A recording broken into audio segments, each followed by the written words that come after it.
কান্নার পানির দাম কত জানুনি? চোখের পানির দাম কত জানেননি?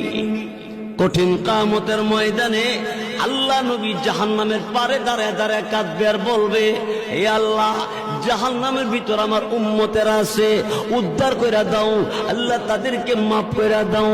আল্লাহ রাব্বুল আলামিন আমার আল্লাহ তাআলা জিবরাইল ফেরেশতাকে বলবে, জিবরাইল,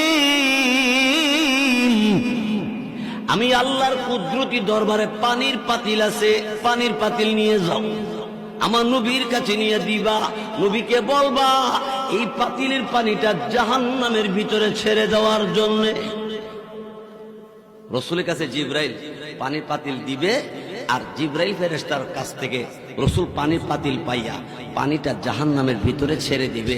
জাহান্নামের আগুন ঠান্ডা হয়ে যাবে, নিভে যাবে।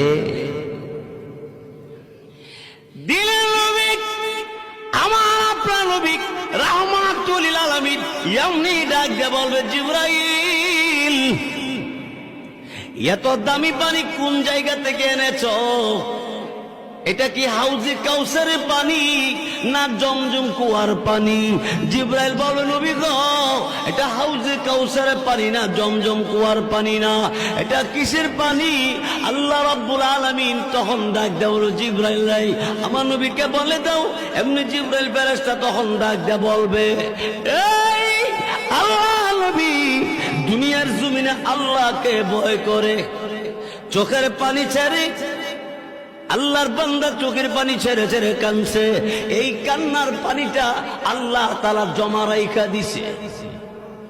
আপনি করিগর গভীর রাইতে তাহাজ্জুদের নামাজে রাত কাটাইলে গভীর রাইতে আর ঘুমায় না, এমন অনেক মানুষ আছে।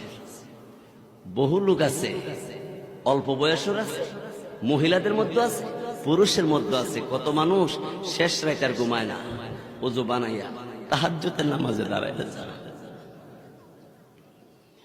তাহাজ্জুদের নামাজ পড়ে ভিক্ষুকের মতো দুইটা হাত আল্লাহর দরবার বাড়াইয়া দিয়ে বলে, আল্লাহ, এই পরওয়ারদিগার আলম, আমি গুনাহগার, তোমার নাম গফফার, আমি নাফরমান, তোমার নাম রহমান। আমরা নাফরমান কিনা?